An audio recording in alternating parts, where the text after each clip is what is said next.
what we're going to do is box model the building.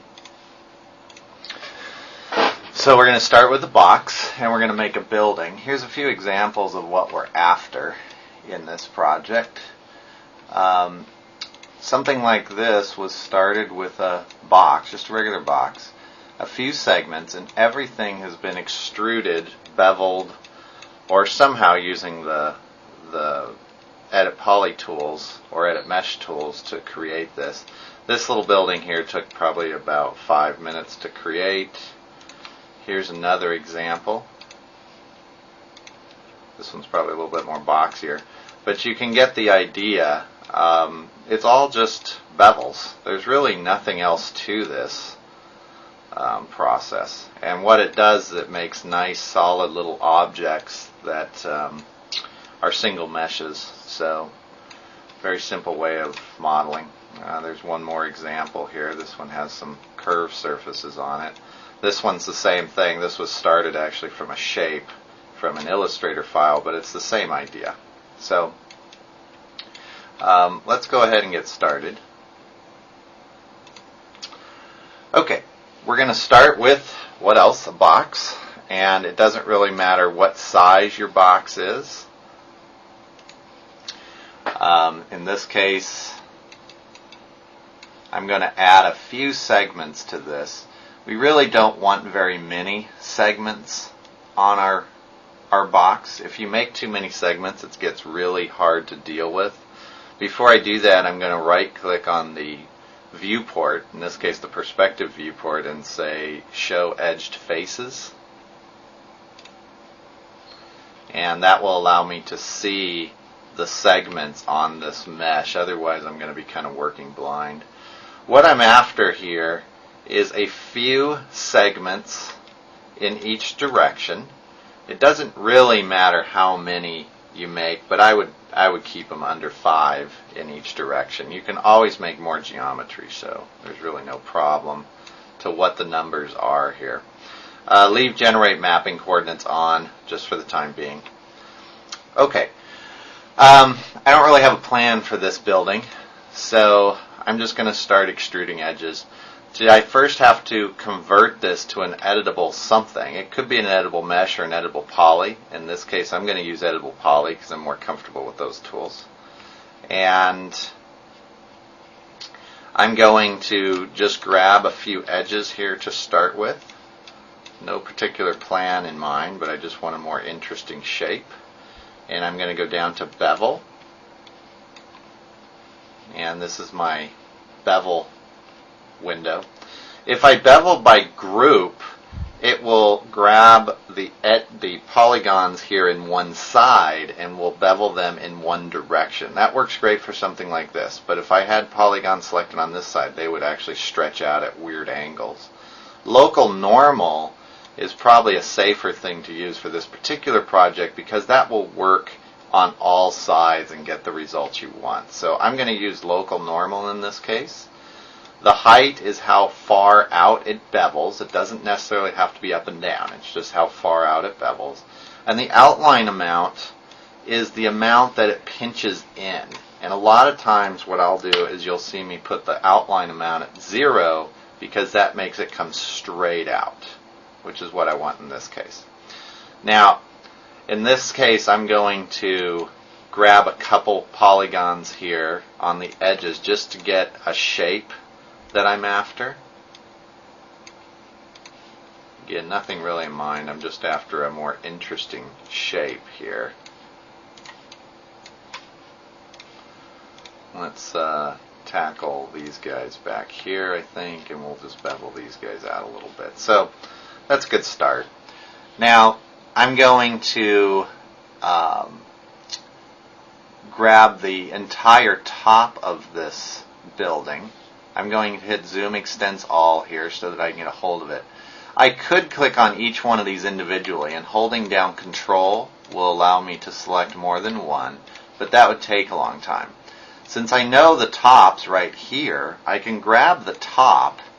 Of course, I've crossed over the other sections here, and I can Alt, holding down Alt, I can now drag around the rest of it, and now just the top is selected. So you got to get used to holding down Control and Alt. Control adds to the selection, Alt subtracts from the selection. Now I'm going to bevel this. I don't want to bevel just straight up in this case. What I want to do is I want these edges to come out like a little roof piece. So I'm going to make the height 0, and the outline amount is going to come straight out. And if we zoom in here, you'll see that these edges are coming out a little bit. That's what I want.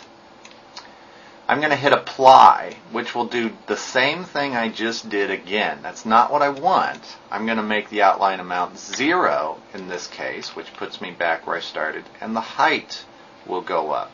And what this does is it makes a stepped effect. You can see it right here. That's a pretty useful thing to use quite a bit. I'm going to use Apply once again. In this case, the height will be 0, and the outline amount is going to come in. And you can see what this does to the building is it gives you this nice little kind of straight stepped effect. I'm going to hit Apply again. The outline amount will be 0, and the height's going to come up.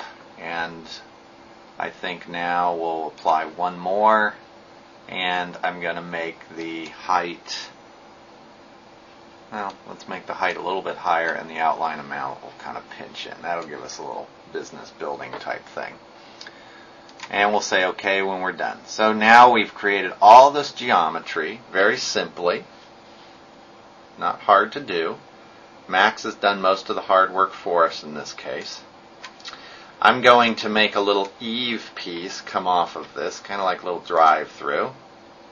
I'm going to grab this piece, this piece, that one, and that one. And I'm going to extrude these straight out, or bevel them straight out in this case. Now you can see what's happened here is Max has actually turned that inside out because my settings from when I last used it aren't going to work.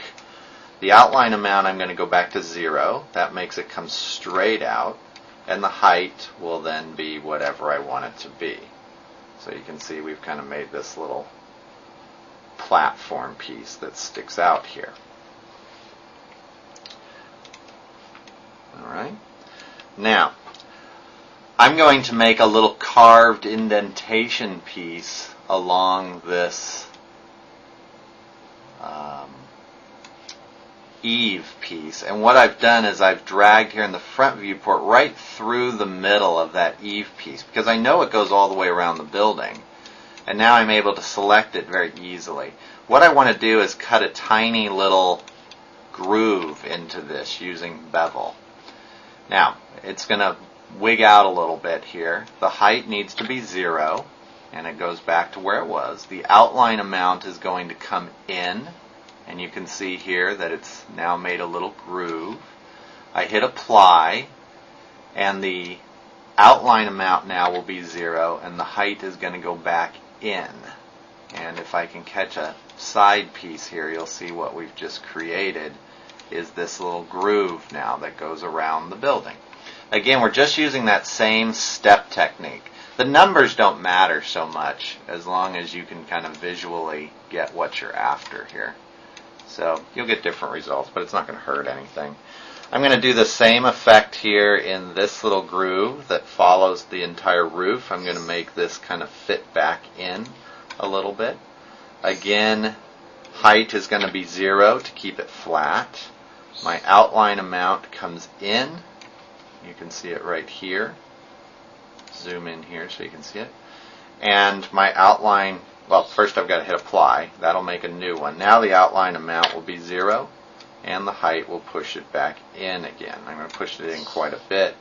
Say OK, and again we can, if we get here on the edge, you'll see that now we've made this little indented piece here, which it adds interest. The shadows will catch it. It's just a good way of modeling interesting things. Okay, I'm going to go back to my little overhang here, and I'm going to get a good angle so I can see the bottom. What I'm going to do is grab these individual pieces, and I'm going to make some posts that come down. Now in this case, I'm going to need to extrude some pieces down and then go back in and move them later. I'm going to use a couple different controls this time. Under bevel, if I leave everything the way it's been, I'm going to put height here back at 0 so it puts it back where it was. But if I leave everything at what it's been, all I'm going to be able to do is extrude out an entire piece. That's not what I want. I'm going to hit by polygon. And what polygon will do is when I hit this outline amount, you can see that each of the polygons here is extruding on their, or is beveling on their own. I'll leave it at this angle. And I'm not going to worry about the different sizes they are right now. But it's by polygon allows them to come in by polygon. So here's what local normal would look like. Here's what by polygon would look like. I'm going to hit apply again. Outline amount will be 0 because I want these to come straight down. And then I'm going to extrude them down. I'm actually looking in this viewport and I'm going to line them up right here at the bottom so that they look like posts coming down. Something like that. Okay. And we can get fancy with something like this, and when we extrude it, we could extrude them down, hit apply, make the height go in a little bit, the outline amount come in. You can see the shape that we're getting here.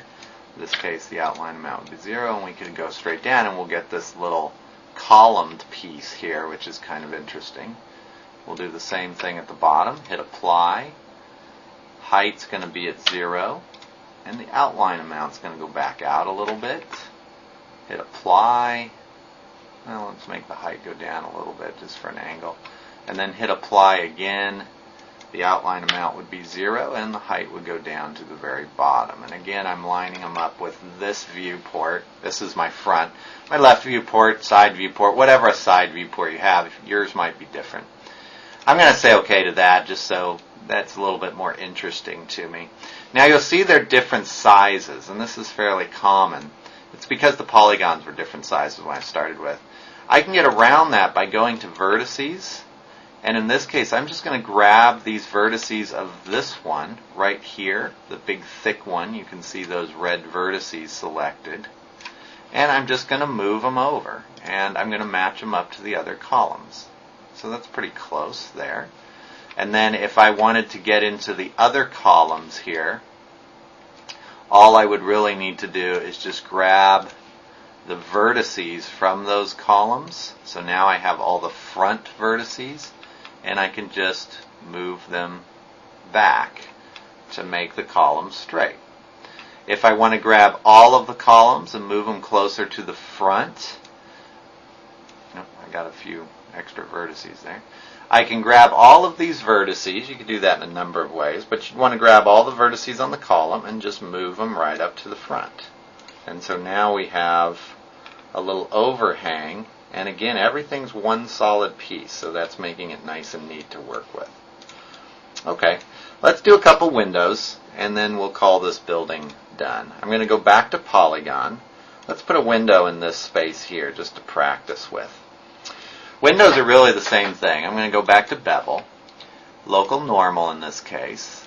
The height is going to be 0 because I want it to be flat against the wall, and the outline amount's going to come in. And you can see where we're going with this. It's the same thing we've been doing all along. Hit apply. Outline amount's 0, and the height is going to go back in. And I'm looking into this viewport to see how deep the window is. And then we can say OK. And if we want to change the size, we can go back into our window. I'll select it here in this viewport because it's easy to get to. And I can adjust the size of the window. They don't have to be right smack in the middle of the polygon. So you can do a bunch of windows at one time if you want them to be the same. Let's do these two polygons here. Bevel. And now we're going to do this by polygon because we want it to be separate. The height will be 0 to keep it flat against the wall. We'll bevel these in. Again, that's by polygon. Here's what local normal would look like. One big window versus two little windows. We'll do two little windows. Hit apply. Outline amount is 0. And the height's going to go back in. And I can actually look over here in this viewport to see how far back in those are going. You can see them right there. That's pretty good. Hit OK. If they're not the right height for you, I can grab them in this viewport just because I see them in this viewport. I could have grabbed them in this viewport as well. And we just move them up to match what we want. I'll do one big window here in the back. Let's just do these two just to show the difference. This is by polygon. You can see the outline amount by polygon. Make the height 0 here. Here's local normal. And so now we get, whoops, that was height. That's not what I wanted. Outline amount is one big window. Hit apply. Outline amount 0. Height's going to go back in. I'm looking in this viewport to see how far back in it goes. That's pretty good. And we're all set. So, now we've got a simple little building in Max. Oops, flipped my building upside down. There we go. There, let's hit the zoom extents all button here just so we can see what our building looks like. And that's basically how you make these simple little buildings. Try it with a number of different structures. You can make everything from, well, it doesn't have to be buildings. You can make guns this way. You can make furniture this way. You could actually make the interior of a room this way. You can make game levels this way. There's a lot you can do with it. We only covered a few of the tools over here, but you can play with the rest of these tools. There's really nothing here that can hurt a model. And remember, you've always got your undo button, so go ahead and play in them. A couple reminders. Use polygon and vertices. You probably won't need to get into these other parts of the editable poly. And remember, your move tool is up here, your rotate tool is here, your scale tool is here. Use those and don't be afraid to get in there and really pull some things around. Okay? And that is our little tutorial on box modeling.